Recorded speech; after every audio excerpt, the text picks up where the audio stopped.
So welcome everyone. My name is Ellen Shiner, and I'm here from First Parish in Bedford, Massachusetts, and I'm proud to help host our monthly Lyceum or presentation. And this is a community presentation open to everyone. Today's presentation is entitled Cybersecurity in 2021, What to Look For and How to Protect Yourself. And we have the pleasure of the presentation being given by Daniel Hastings from out in sunny, actually rainy California today. Daniel has been a senior security consultant at the security firm NCC Group for the past 5 years. He specializes in mobile and web application security with a focus on mobile security.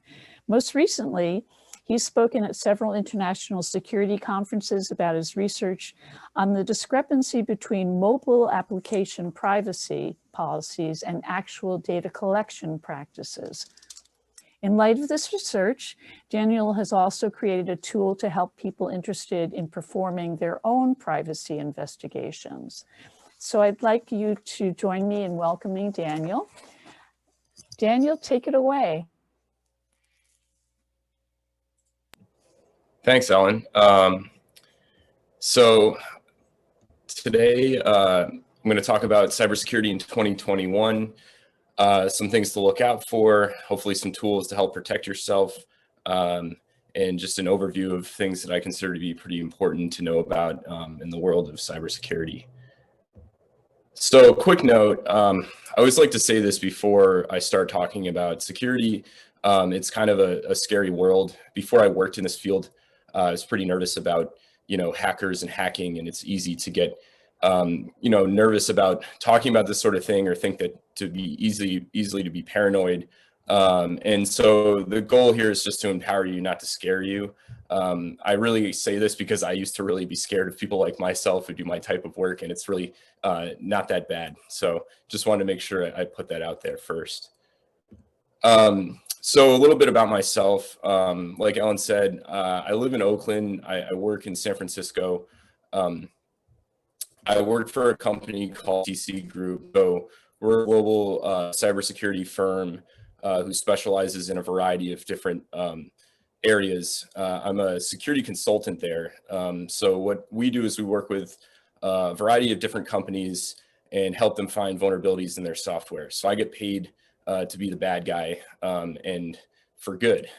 So I get to pretend to be what a real attacker would do and try to break into various different types of applications.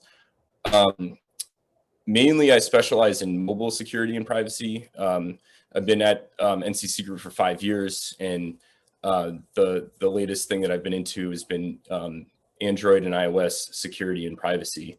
And that has brought me down the road of developing a tool. I really feel like people deserve more transparency when it comes to what happens when they use a mobile application. And so I developed this tool called Solitude to help people understand what happens where your data goes once you use a mobile app.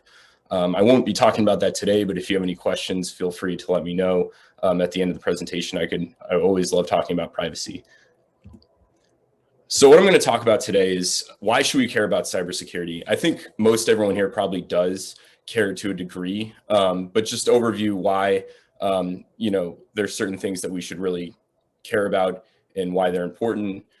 I'll talk a little bit about data breaches and how that's relative to caring about security. Talk about some ways you can protect yourself if you are a victim of a data breach. And then lastly, I'll answer questions, could be anything from this presentation to or just general questions about security and privacy, and I'll do my best to answer them. So why should I care about cybersecurity?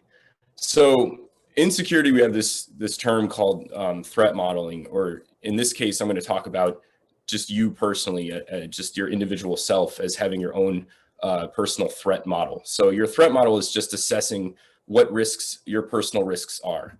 And so things that you look at when assessing your own personal risks are your assets. So like your net worth, what personal data do you have that may be important? And then another thing that you would look at is what job do you have? Are you the CEO of a very large tech company? Are you a celebrity? Are you a government official or a government employee? In particular here, I'm using really high profile personalities because those are more attractive to an attacker. And what you would do is you take these data points, you know, what your job is and what your worth is in society, and you determine who your adversaries or your attackers are.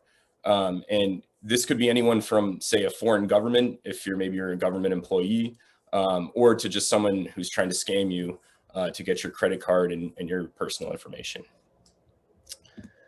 And lucky for us, though, a lot of us are very valuable. You know, I was looking it up the other day, and when you, if there's a large data breach and a lot of credit cards are leaked, for example, your credit card's only worth a few dollars if it's sold in a large group of credit cards.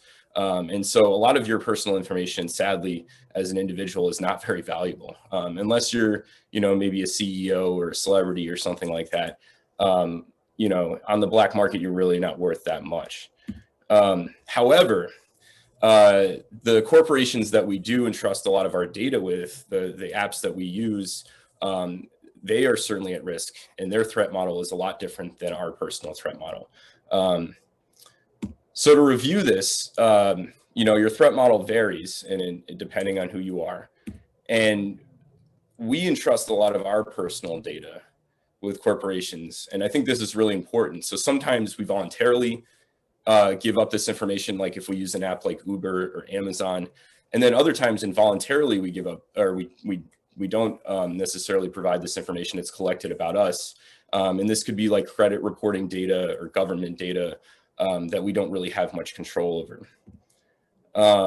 So with that being said, if we don't protect our personal information, in the event of a large scale breach where the data is stolen, we're vulnerable to our accounts being compromised, and which will lead to scams and identity theft and things that personally will impact us as an individual.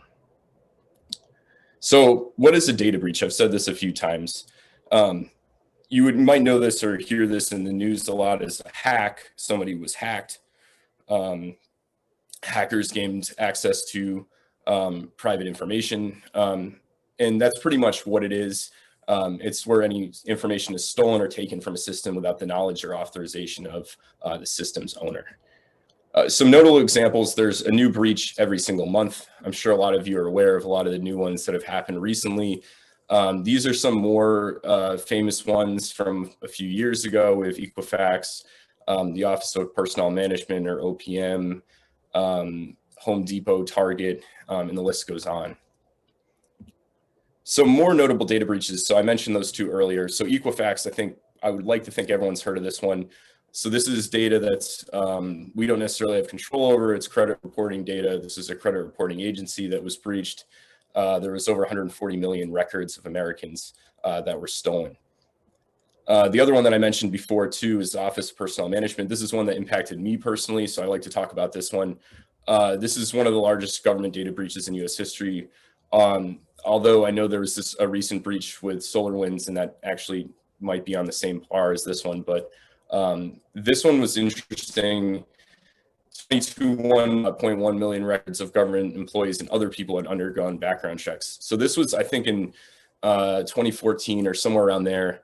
And I had actually been abroad when this happened. And so I think that since I had a background check because I was traveling abroad or something like that, I was a victim of this breach. I had absolutely no idea. This was just a government system that had access to my data. And I was alerted because I got a little postcard in the mail that said, hey, you're a victim of this breach. We're pretty sure that this was a foreign government that has access to now probably my social security number. So that's a nice one. So how do I know? Like I mentioned before, I had a postcard sent to me. That was just lucky, I guess. But how do I know if I'm the victim of a data breach? I hate to say this, and I'm not trying to scare you all, but there's a very good chance that you or someone you know has been a victim of a data breach. And so how do you know if you are? There's luckily a very reputable security expert who works for Microsoft, and his name's Troy Hunt, and he created a website called Have I Been Pwned? Pwned in the security world means, hacked. It's sort of a nerd tech term that we use. And what you do is you go to this website and you figure out if you've been a victim. In 2018, Have I Been Pwned said that they had 5 billion compromised user accounts. So these are data breaches, not every single data breach, but data breaches that have been publicly known that they've happened, and there's public data that's available. So a lot of times what will happen is a group of attackers will break into a corporation, steal lots of data, and then they'll expose it, or it will get leaked, or they'll post it somewhere on the internet. And then what Have I Been Pwned does is they gain access to this and they use it for good by helping people know if any of their data has been compromised or if they're a victim of a data breach. So this is what the website, and you type in your email address, and then it will tell you if you have been a victim of a certain breach. And so depending if they have that data or not. So in this example, this person was a victim of Dropbox in this website, last.fm, and it will tell you what happened in the breach. It will tell you what data was leaked. It doesn't tell you what your next action is, but it will just give you information about, hey, this is what happened with that breach. A very trustworthy site. Corporations use this all the time to make sure that their employees haven't been breached. And it's just a very, very useful website that I recommend everyone here check out and see if you've been a victim of a data breach. It can be anything from usernames and passwords that were leaked to just email addresses. So it varies how serious the different breaches are. So I'm going to talk a little bit about passwords. So like I mentioned, your credit card may not be incredibly valuable when it's being sold on the black market, but your username and password are very useful to attackers. So one of the things that I do for work is we'll try to break into different companies, just like real attackers would. And if we gain access to a username and password, the first thing that we're going to do is we're going to take that username and password and try to use the same password on every single account that we possibly can in that username. And this is called password reuse. And I'm sure a lot of people watching this presentation use the same password for multiple accounts. Google did a survey in, I think, 2018, and they were looking at how common practice of password use is. And they discovered that 52% use the same password for multiple, but not all accounts. 35% of people who took this survey use a different password for all accounts, and 13% reuse the same password for all their accounts. This is a common thing. This is not a good thing at all. And there are luckily some ways that you can prevent attackers from grabbing your password if it's been leaked in a breach and reusing it, which leads me to the next thing I'm going to talk about, which is a password manager. And this survey is really great. I linked to it here. And it has a lot of good information. And password managers, unfortunately, only 24% say that they need a better way to look at how they use passwords. And the survey also had more data. It was talking about how many people know about this stuff. I feel like a lot of people watching this may know about this, but they actually aren't adopting the best practice. And so that's another issue. So hopefully this presentation will help you all think about how you manage your passwords. So like I mentioned, in password use, using the same password across multiple accounts is really bad. It can lead an attacker to compromise all of your accounts. And it's interesting. So I talk to people all the time about this kind of thing, and I always get, oh, I have a really strong password. You're not going to know it. It's something I came up with that's very unique that no one's ever heard of. That's information about myself. I randomized, the order of words, and I have special characters and all these things. I hate to say it, but that doesn't really matter. If you've come up with a password yourself, you're not doing it in the right way, and it's probably a weak password. I guarantee you it is a weak password. The way that passwords are guessed by attackers, they have lots of money and time and resources, is by trying millions of combinations. And with computing power these days, it's not very hard to be able to guess the password that you might have thought was very creative.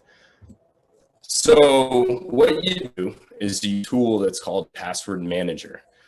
This allows you to securely store all of your passwords in an account in this program in a secure format. And so I would say that I probably have at least 300 accounts. To remember all of the passwords for all of those accounts is impossible if I'm to do this in the right way.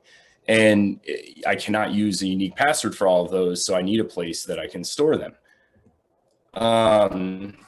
This allows you to do is for every single account that you have, you generate a password in the program, a very long, random password, and save it associated with the name of the account, your email address. And then when you go to log in to use your account, you can copy your password from your password manager for that account and paste it into Google or wherever it is that you're authenticating to, and you can get into your account.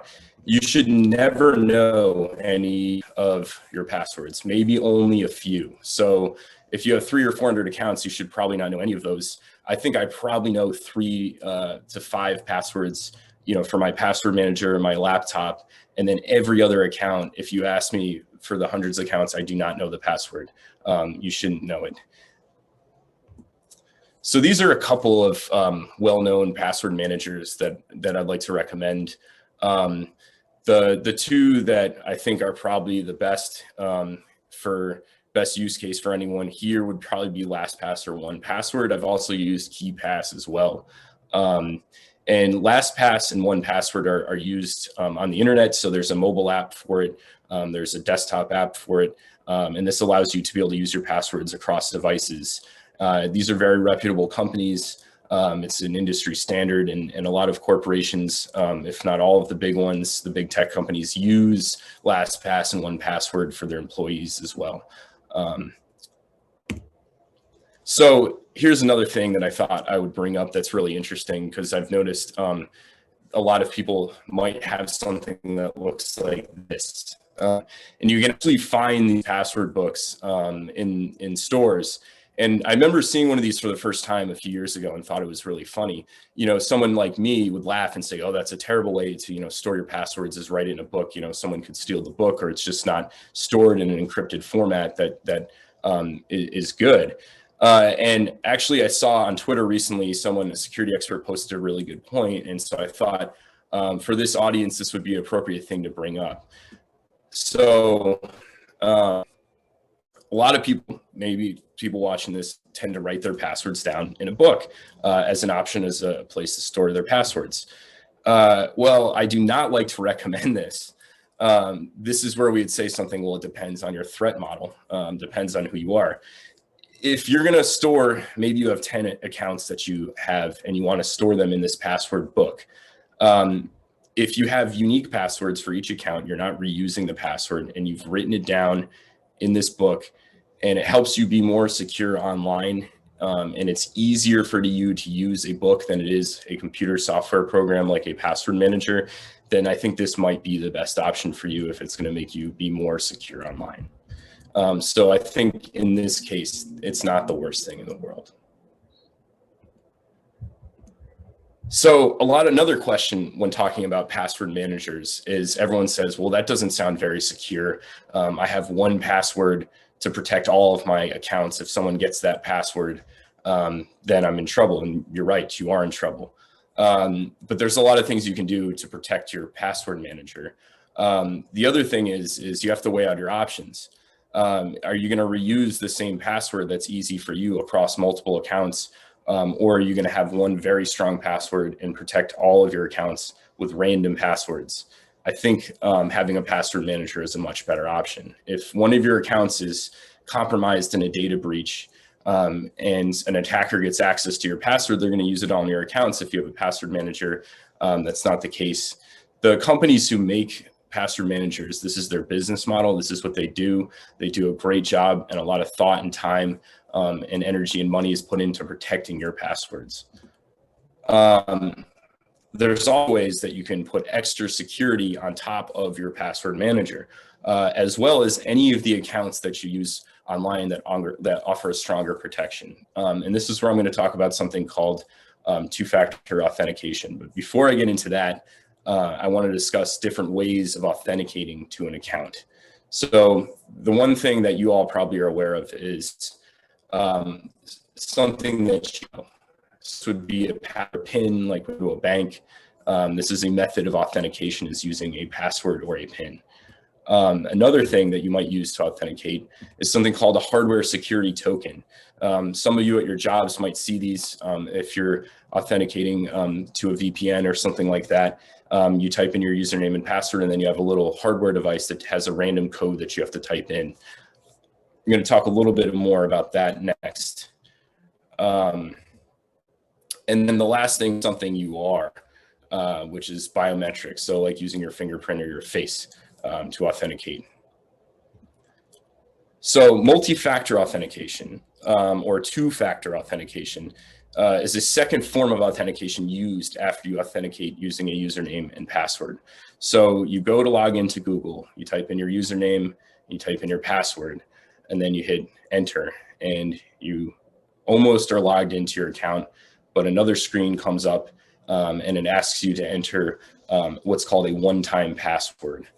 So you might have something, an app. There's an app called Google Authenticator, Duo. There's lots of these out there. And it looks like something like on the right here. And so after you put in your username and password, you use an app called Google Authenticator. This is something that you have. And these are 6-digit one-time passwords. And so these you enter and they last about 30 seconds. You kind of feel like James Bond, you're entering in this extra little token here, and then it allows you to authenticate. This is a very, very, very effective way of protecting your account. If you have a lot of sensitive accounts online, I highly, highly recommend using multi-factor authentication. I can tell you as someone that pretends to be the bad guy, I've been stopped many times when I've gotten a username and password and I'm about to go log into somebody's account that I'm not supposed to. And I'm presented with a two-factor authentication window that I have to enter in this code, and I don't have the physical app or the device of that person, and I can't do anything else, and it stops me. So this is a second factor on top of your username and password. The last thing in terms of passwords that I want to mention is how to create a strong passphrase. So I've been using the word password a lot, I think because that's what most people are used to, is hearing the word password. However, a passphrase, and so this is according to the Electronic Frontier Foundation. If you all don't know who they are, they're incredible. They're based here in San Francisco. They fight for digital rights online. They're an amazing group of lawyers and activists and hackers that really fight for freedom on the internet. And they have a lot of excellent guides on how to protect yourself, and also a lot of great reading material in terms of the research that they do. So I just read this the other day, and this is really interesting. The term passphrase, which we can equate with a password, is used to convey that the idea of a password, which is a single word, is far too short to protect you, and that using a longer phrase is much better. So for the sake of the rest of this, I'll talk about passphrases, but you can think of it as a password, just a much longer one. There's a method that's called diceware, and this is actually really, really fun, and it allows you to create in a very secure, strong, random way a passphrase. And all you need is 6 dice, and it's fun. It's a game. And you have to Google a diceware word list. And so you get a long list of these words, and they each have a 6-digit number. They're all dictionary words that you know, and they're in a variety of different languages. But if you just Google diceware word list, you'll get a long list, and each word has a 6-digit number associated with that word. So you roll all 6 of your dice, and you line them up, and it makes a 6-digit number. And you look in that word list for the number that corresponds, the word that corresponds with that number. And that's your first letter in your passphrase. And so you repeat and you do this, and you 5 to 6 times, and you'll create a very long, strong, easy to remember passphrase.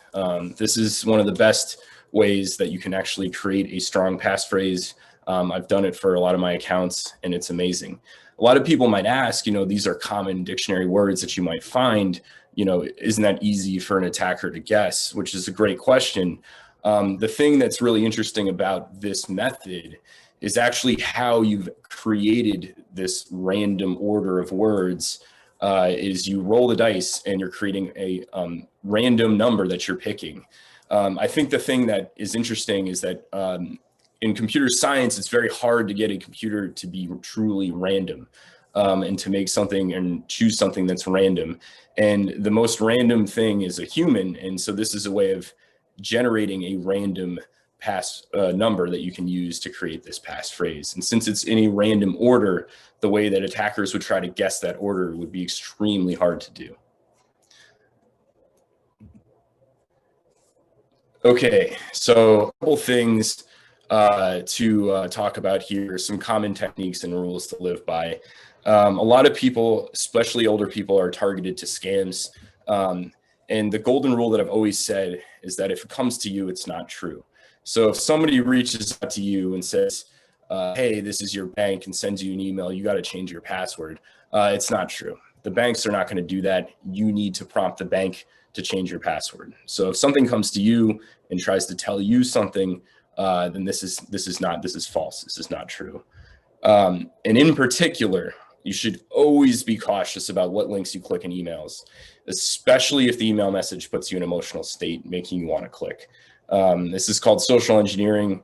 This is what scammers and attackers do, is they come up with crafty, creative ways to make you very stressed out or angry, and that you don't even think, and that you click on something in your email, and then the next thing you know, you've been attacked by somebody, you're scammed. And so be very careful about anything that you click in your email. Always treat it with caution, especially if it puts you in an emotional state. That's the main thing that they're going to play to, is your emotions and getting you upset.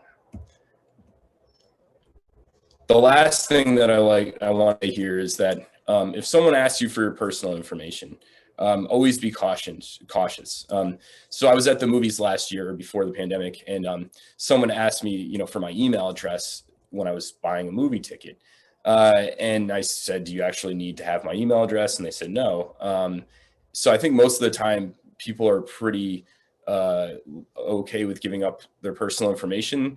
I am not, and it's for more of a privacy thing, not necessarily a security thing, but I'd be really cautious about who you give your information to, because I would say most of the time people actually don't need this. And you could even give a fake email address, or use a special email for spam. A lot of people do that. That's not associated with your actual real email account. And then just to show you how realistic a lot of these emails can look, this is a fake email from what appears to be PayPal reaching out to somebody, and this is not a real email that PayPal sent out. This is a fake phishing email that was crafted to look like a real one. It's quite easy to do. I've done this before for work, to make it look like a real email coming from PayPal. And so just be careful, emails are sent to you and what you click on. So that's all I have for now. I'd love to answer any questions that I can about anything in the presentation, anything about security or privacy, or anything else that I can help out with. And that's it. Thank you. Great, Daniel. Thank you very much. A lot to absorb. And I'm sure people had, you went through a couple of things and gave us a couple of sites and names of applications that we might want to share later. This is great. Yeah, thank you, Daniel, for showing this slide. If there's any way I can provide this to, we're recording this so people can review this presentation and reference this particular slide. But if there's anything else that comes up in our conversation, I'll try to jot it down and share it with the audience subsequently. And if you have more information that after our Q&A, Daniel, and you want to send it to me, that would be wonderful. and Sure. I'll pass it along. So I see a couple of hands, and Paul, if you could just keep up with me also, I'll go to the chat first and see if anybody's raised their hands. Okay, so Joanne asked a question. So it says, Joanne says that she uses a Mac, and they give me suggested passwords which are saved on my computer. Do I still need LastPass or something like it? That's a good question. That's a really good question. I think that's probably fine. Apple stores it in a good format. If I were to say, I would say I'd prefer a password manager over Apple's method, but that's not a bad way to use to store passwords either. They generate them for you. They're random. They're not. They're secure. They're stored in a secure format. I think there's probably some features that maybe a password manager has, maybe that Apple doesn't, but I would say Apple's okay if that's what you're already doing. Yeah. Great. Okay. And earlier during the conversation, your presentation, Joan said that she uses LastPass and finds it easy. And they have a mobile version as well, you said, which is great. Okay, anybody waving in the distance here? Okay. Oh, we have several hands raised in the participants. Shall I start unmuting them? Sure, please. Okay, Sharon and Bob McClatchy, can you unmute yourself? Yeah. Yes, we just did. This is Bob McClatchy. My only question is that regarding a password manager, and I never have focused on any of that before. Why do we expect that to be secure? It would make me nervous to use that to put passwords on my computer or on an electronic system of some sort. Can you make me happy about that idea? I'll do my best. That's an excellent question, and I've heard that before as well. The companies that I've recommended, so there's three. There's LastPass, 1Password, and then KeePass. If you're nervous, for example, about storing your passwords in the cloud on the internet with LastPass or 1Password, you can use KeePass, which is an offline solution, which is only on your computer, which is local to your computer. And I still use it, and I've used that one for years. And I only actually exclusively used that one until within the last 2 years, I switched over to 1Password.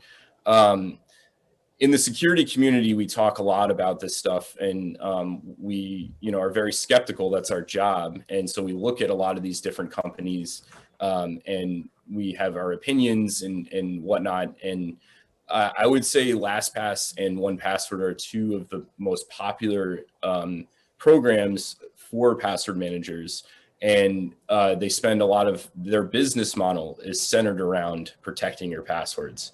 And that's how they make money. And so they're going to be sure that they do the best job possible at this, because if not, their entire business will go under. And this is a very Agile Bits is the company that owns 1Password, and they're a very well-known, very large company.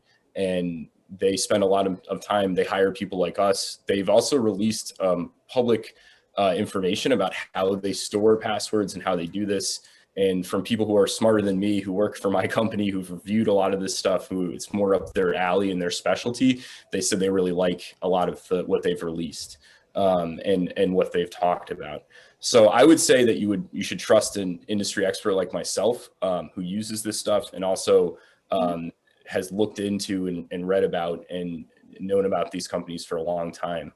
I think their goal is to make it easy for you to be secure. And so I think that if you have that trust and you look into it, I think that they're great. And if you're really worried about using a company that stores stuff on the internet somewhere, KeePass is an excellent option.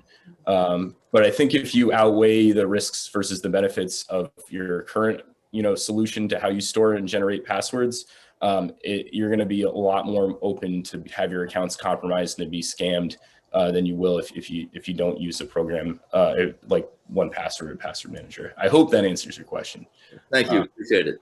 Yeah, for sure. Okay. So, next up is Craig Jackson. You could unmute yourself. Hello. I was just wondering about when you're using a phrase system, how you deal with the upper lower special character. Is it okay to just put -9 after your phrase or what have you? So if you're talking about using the method I was talking about with rolling the dice and creating a passphrase, the words that they have for you, I think might be all lowercase. And so you're right, it does get kind of tricky because certain places, right, will require that you have, a certain format. I think in terms of passphrases, the way that I look at it, so there's two answers to the question. One is generate the passphrase, and then if the requirements for the password are, needs an uppercase letter, you can add on, an uppercase letter or a number to what you've already created by rolling the dice. And that will make a secure passphrase or password. It's more about the order of how the words are generated that makes it very secure. Where I use passphrases are for like my laptop or for my password manager, where there's no requirement of what my password is. However, if you're using, say, a password manager to generate your passwords for all of your different accounts, you can actually choose the complexity and choose uppercase, lowercase letters when you're generating these passwords. So I would recommend doing that for your individual accounts, and then using the method with the dice for your password manager or for your laptop, something like that. Okay. Now we have George Epple. You could unmute yourself.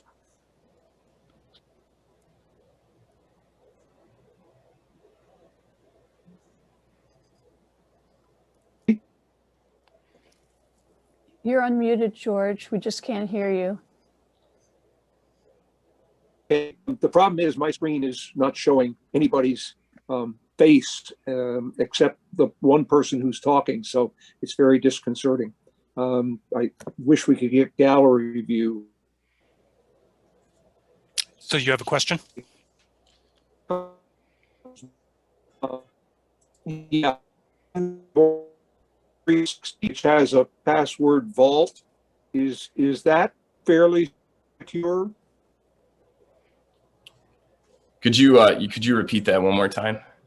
Yeah, I use Norton 360 for security on my devices, and Yeah. it has a password vault where it stores your passwords.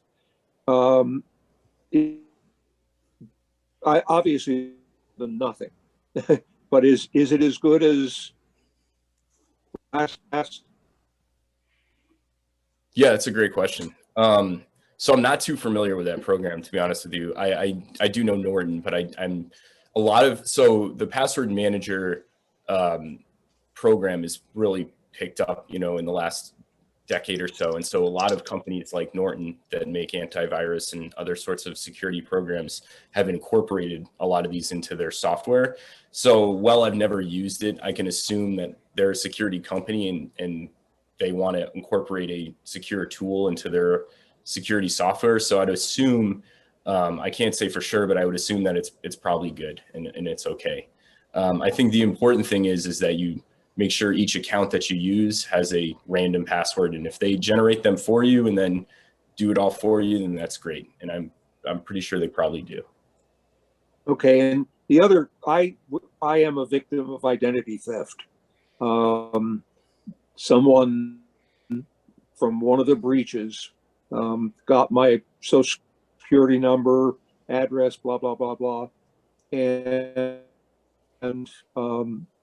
they opened a Home Depot credit card account and about $1,000 worth of tools to me. It took me, and this is just information for everybody, it took me 6 months to get that account cleared. Even though I disputed it immediately, they kept saying, no, that's a real account, blah, blah, blah, blah, blah. And finally, literally last week, I got it cleared up, and this started in August. So people need to be aware that, you know, it can really disrupt your life. They opened another account with a Rolex watch company. Fortunately, the watch got shipped to me because that was the address on the account. And so all I had to do was to ship it back to the watch company in New York, and they canceled it. The other thing I tell my sister-in-law all the time is you get an email, expand the user ID so you can see the complete email. You can almost always tell when they're bogus. You know, it'll say PayPal bought you know, and you say that has nothing to do with it. And the other thing that I use as a key is I look at the grammar. Almost every one of these phishing or scamming emails that I get is loaded with grammatical mistakes. And that's, to me, an immediate cue that this is phishing, and you better junk and block. Okay, so next up we have Bob Dowd. Bob, you should be able to unmute yourself now. Yeah, hi, thanks. So I'm in the security field as well, and my sister's been asking me about password managers and LastPass, and I kind of did my own. I'm not exactly in that field, so I did my own surveying, and it looked pretty good, and the cryptography they use looks solid and all that. But you know, there's a nervous side of me that just thinks, wow, talk about a high value target. Sure. I'm not so worried about LastPass as a company doing anything unethical, but you know, if somebody were able to attack, you know, something about their technology, not, you know, the passwords themselves are stored with very strong encryption, and the keys are actually held by the users of the tool, so that's a good thing. But you know, there's emergency recovery techniques and things like that, and there's a side of me that says there is no such thing as 100% security. Sure. And while bad passwords are a big problem, such a high value target, you know, you just sort of like, is there going to come a day when it's like Experian, you know, oh my God, you know, one of these password managers got hacked. What are your thoughts on that? Yeah, that's awesome. That's really great point. You know, I was very skeptical of like a lot of the cloud-based companies too for a long time. And I used KeePass for years and years and years where it was offline and it was just on my laptop. And I think the thing that I got annoyed with was I have multiple passwords across multiple devices. And so sharing those passwords just from my laptop got really annoying and difficult. And I finally threw in the towel. I actually got like a year free of 1Password. And that kind of started it. And I was like, I'll try it out. And it just made it a lot easier. And, you know, it's funny because in the security world, you're not supposed to sacrifice, you know, something that's easy for your security. I don't really feel like I did in this case. I really highly trust them a lot.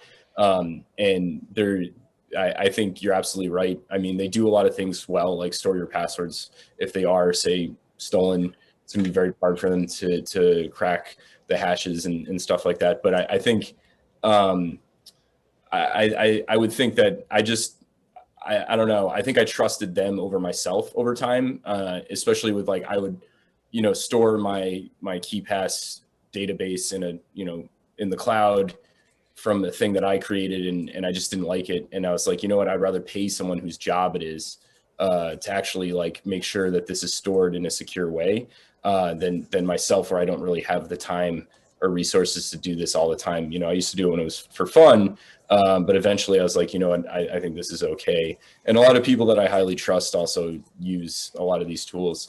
The other thing that makes me feel better too is LastPass in particular.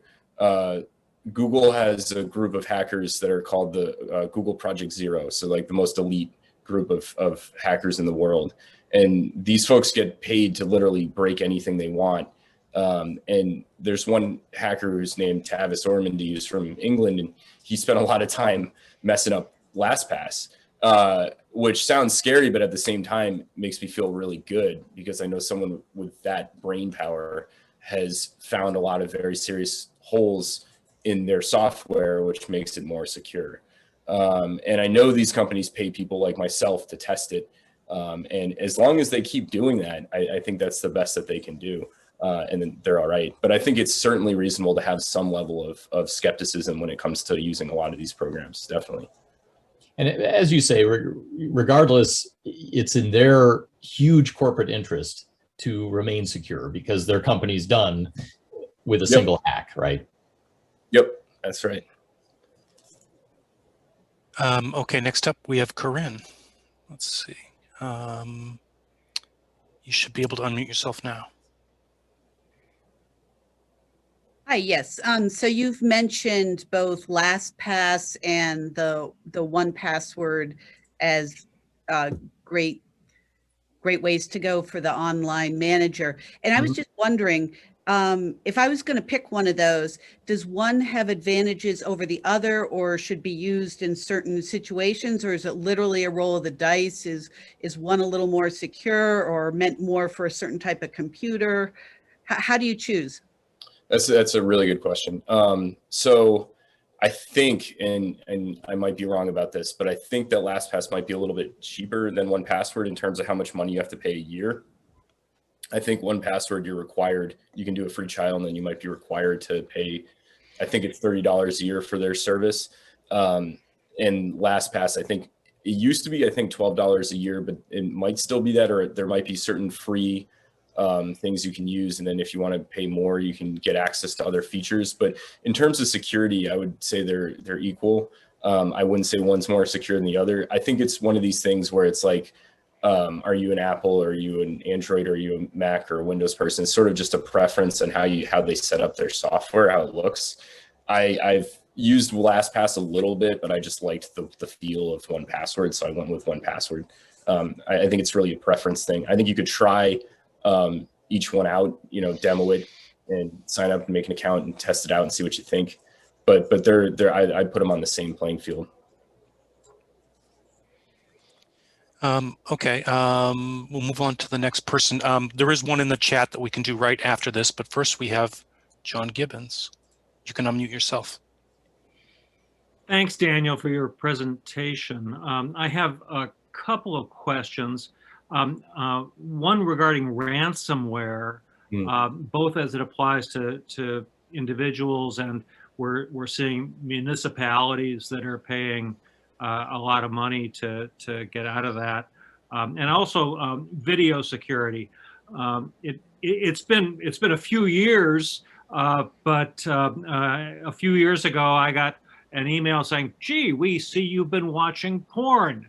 And mere $10,000 in Bitcoin will solve this problem for you. Yep. And I just like to know what some of that. I ignored it. Oh, and by the way, for this purpose, I will neither confirm nor deny, where I've been going. But it would sometimes offer a piece of the password that I was using at the time, not necessarily the whole thing. And so I ignored it, and it went away and hasn't come back.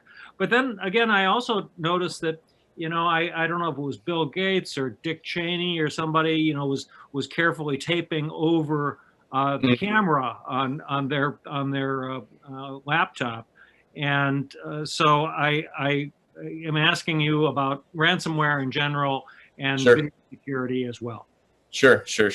Those are great questions. So ransomware, if anyone's unsure of what that is a piece of malicious software that, when it's installed on your computer, will encrypt the contents of your hard drive. And then the only way that you will be able to get any of your data back is if you pay a large sum of money through a cryptocurrency like Bitcoin to somebody, and then presumably they'll decrypt your laptop if you pay. I've heard stories of people getting their laptop back. I've heard stories of people not getting their laptop back. It's a pretty scary way of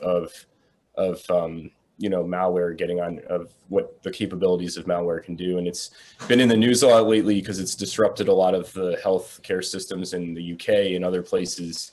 where an entire hospital network is being encrypted, and the only way that the hospital can get back online is through paying a lot of money. So ransomware, I think, is pretty scary stuff. What it all comes down to, though, is the way that you get ransomware is clicking on an email. And I was going to talk about, you know, phishing and what a malicious website looks like and how easy it is to fake a website. And everything comes down to clicking on something. And that's how ransomware would get onto your laptop, is by you clicking on a link in an email.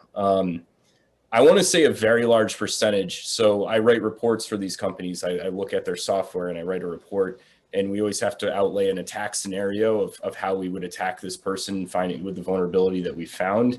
And more than half the time, if not all the time, it's just already assumed that the start of the attack is somebody clicking on a link. And then where do you go from there? And so I think it's just really important to stress not clicking on. It sounds like a lot of people have made some very wise decisions about not clicking and being aware of these scams. And they're getting really crafty. So the example you used is one I was actually going to talk about.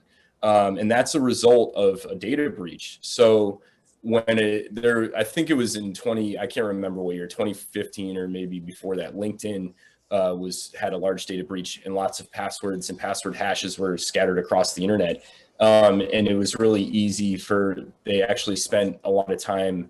A password hash is like a cryptographic representation of your password. And so you can do something called a brute force attack, where you attempt to try, you know, a random number of string of characters and see if it creates the same hash as the hash that you have. And it's how you recover a password from a password hash. And so I think they did 90% of all the hashes that they found from LinkedIn or somewhere. And so there's always people, once these data breaches happen, these passwords are leaked across the internet. And a lot of people spend a lot of time cracking the hashes, it's called, to get the actual passwords.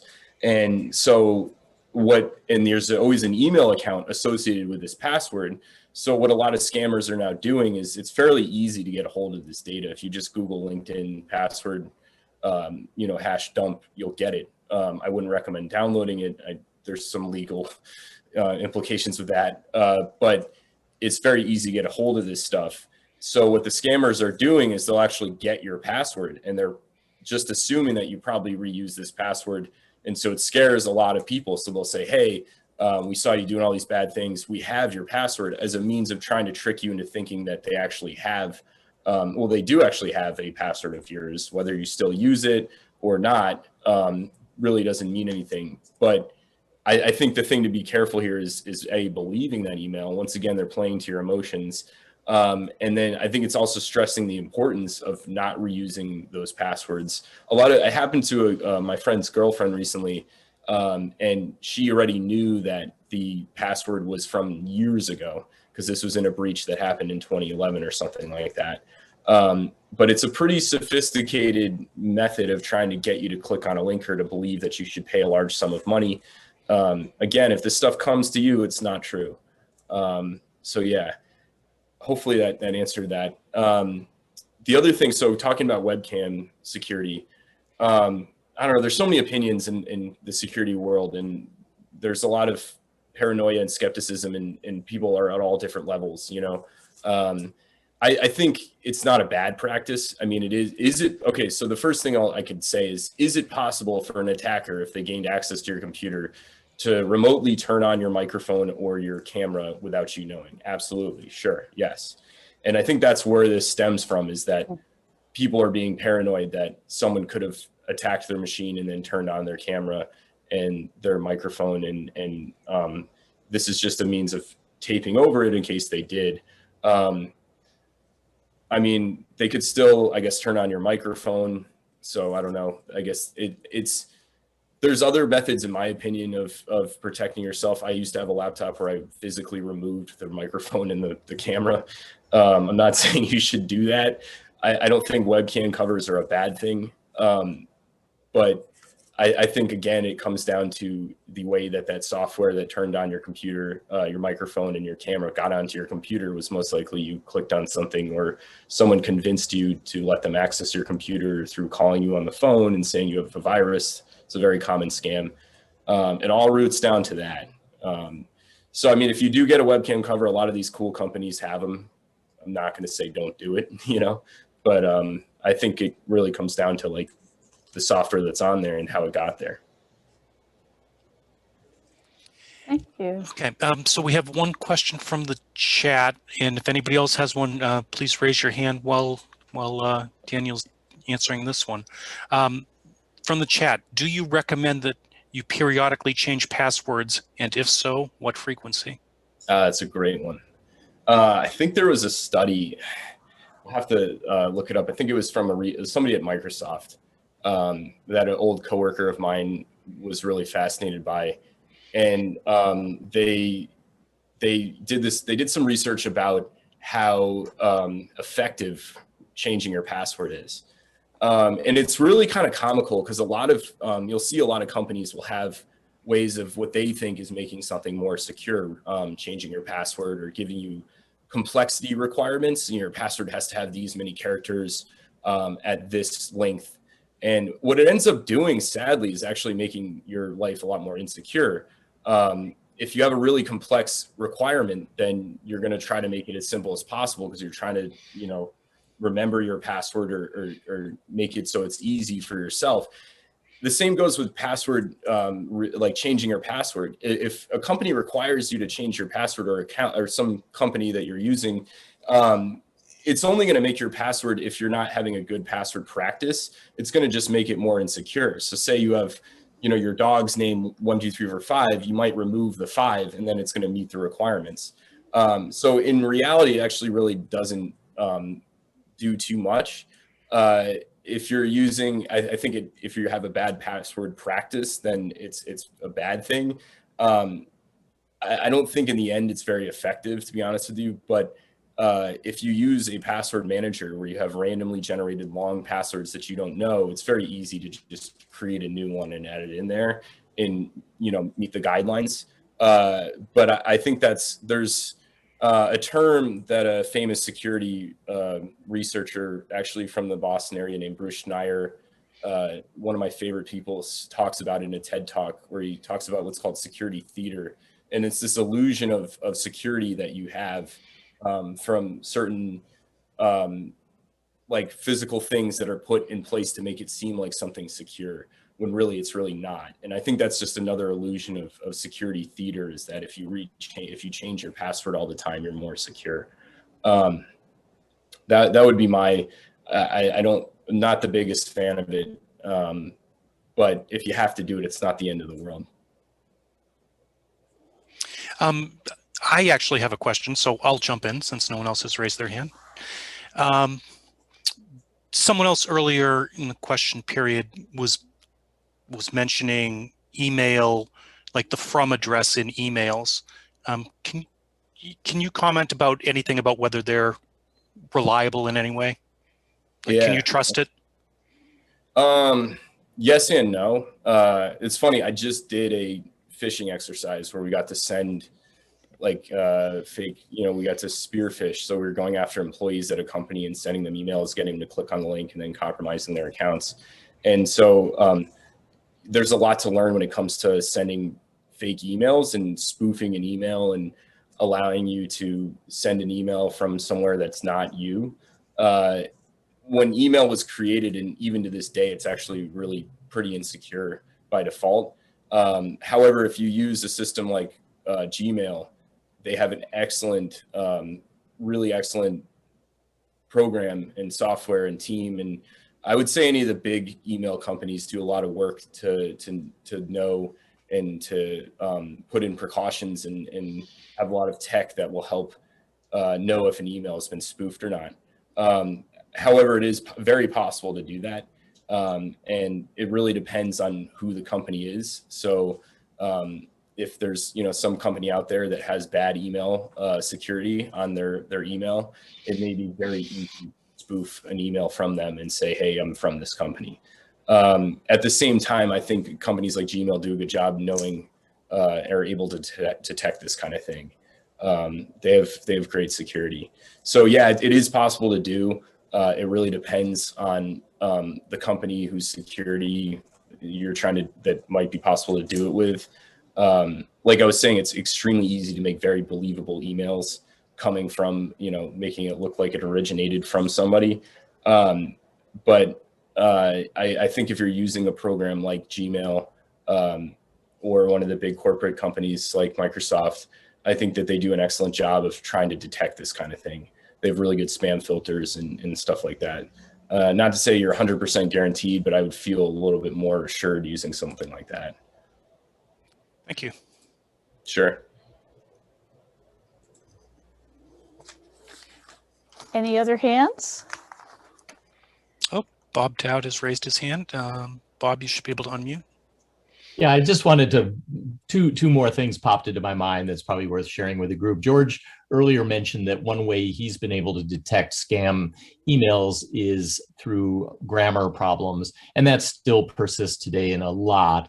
But sadly, as time goes on, the bad guys get more intelligent, and the bad guys aren't always that hacker from Ethiopia that's trying to get you to send money for the $1 million you just won. So the sophistication is getting better, and it's so darn simple to go to a reputable site like that Bank of America and do a screen scrape, they call it, where you just get all the stuff from the screen, the logos, the wording, everything, and stick that in an email, and then maybe add your own little premise text around it. So just be aware that the scammers are getting really good at crafting very believable emails. And then, you just have to fall back on, yes, possibly the source. Email address may give you a clue that it's not bankofamerica.com. Why is that? Or just the thing they're asking you to do just doesn't sound right. Like they'll never ask you to give your password. A really dangerous thing is a lot of these scam emails, they'll say, click on this link, we need to correct some account information, whatever. You click on the link, you think you're going to Bank of America, you're not. You're going to their little hosted website where they put up a login screen. And what are you going to do? Type in your username, type in your password. You just gave it to them. It wasn't Bank of America. So if I ever get and sometimes I see an email, and I'm a security guy, so I'm very cautious, as I'm sure Daniel is. If it actually does seem sort of believable, I am not going to take the link that they give me in the email. I'm going to go, all right, thank you for letting me know. Let me go to bankofamerica.com on my web browser, log in the way I normally do. And I'm sure they would put up a message there saying, Bob, you need to update your credit card or whatever. But just don't click on links in the email because you don't know whose website they're taking you to. And then the last thing I'll say is my brother had a friend that was trying to get scammed. If somebody says you need to pay with an Apple iTunes card, or I mean, obviously Bitcoin is kind of well known for being the hacker's currency because it's untraceable and unrevertible. But iTunes cards and other types of prepaid cards are the same way, that once you tell the number to somebody, if you scratch it off and give it to them, it's cash, and they've cashed it out within 10 minutes and there's no way to get it back again. So just beware, reputable companies don't ask you to pay with iTunes cards, but the scam dude was trying to pull that off. Great points. Thank you so much, Daniel. This has been great. A lot to absorb. If anyone has any questions, they can get in touch with me and I can pass those along to Daniel. My email address is mountainbreeze52@gmail.com. One thing we wanted to just tell people, if anyone strongly objects to having their comments on YouTube, this recording will be posted to YouTube afterwards. So please do contact me at mountainbreeze52@gmail.com if you have an objection to including any of your comments on the recording. Second, I just wanted to let people know we have another Lyceum next weekend, next Sunday, at the same time Eastern. And we hope you'll join us at that time. It's by a local representative, sorry, missed the page here. Bofa Malone, and she'll be talking about her refugee journey. And that's about all I had. So thank you everyone for attending, and have a wonderful afternoon. Thank you, Daniel. We appreciate your coming. Bye-bye now.